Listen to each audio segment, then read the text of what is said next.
자, 이번에는 이재명 대통령 출국과 관련해서 취재기자 연결해서 자세히 좀 알아보겠습니다. 홍민기 기자. 네, 용산 대통령실입니다. 네, 이재명 대통령이 조금 전 미국으로 출국했죠? 네, 보신 것처럼 이재명 대통령이 조금 전 미국 뉴욕 유엔 총회에 참석하기 위해 출발했습니다. 먼저 현지 시각 22일 미국에 도착해 먼저 세계 최대 자산 운용사인 블랙록의 레리 핑크 회장을 만나 인공지능과 에너지 전환 협력 방안 등을 논의할 예정인데요. 이튿날인 23일엔 그러니까 우리 시각으로 모레 새벽쯤인데 유엔 총회 기조연설을 통해 한반도 정책 등 우리 정부의 외교 비전을 제시할 계획입니다. 24일에는 역대 한국 대통령으로서는 처음으로 유엔 안전보장이사회 공개 토의를 주재하는데요. 이 모두의 인공지능이라는 기조 아래 국제사회의 평화와 번영을 위한 공동 대응을 강조할 방침입니다. 3박 5일간의 순방 기간 동안 프랑스, 이탈리아 정상 등과 잇따라 양자 회담도 진행될 예정인데요.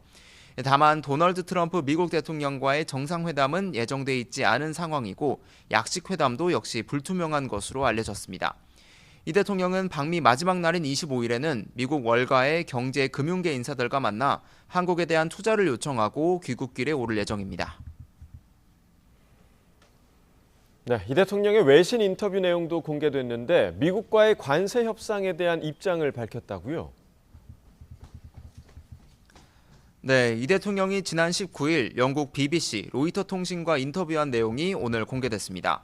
이 대통령은 먼저 교착 상태에 놓인 미국과 무역 협상에 대해선 안전장치 없이 요구를 수용할 경우 우리 경제가 1997년 외환위기와 맞먹는 위기에 빠질 수 있다고 밝혔습니다. 이 무제한 통화 스와프 없이 미국이 요구하는 방식대로 3,500억 달러를 현금으로 투자한다면 우리 외환 시장에 큰 위기가 올 수 있다는 건데요. 조지아주 구금 사태에 대해서 우리 국민이 분노했지만 이번 단속이 한미 동맹을 훼손하지는 않을 거라며 트럼프 대통령이 한국 근로자 체류 허용을 제안한 점을 긍정적으로 평가했습니다. 북한 비핵화 해법에 대한 질문엔 트럼프 대통령과 김정은 위원장이 핵무기 제거 대신 당분간 핵무기 생산을 동결할 것을 합의한다면 이를 수용할 수 있다고 말했습니다. 북한이 장기적인 비핵화 목표를 포기하지 않는 한 핵과 미사일 개발을 멈추는 것에는 분명한 이점이 있다고도 강조했습니다. 이 대통령은 남북 회담 전망은 낙관적이지 않다면서도 트럼프 대통령에게 다음 달 에이펙 정상회의 기간 중 김정은 위원장과의 만남을 권유했다고 밝혔습니다. 지금까지 용산 대통령실에서 YTN 홍민기입니다.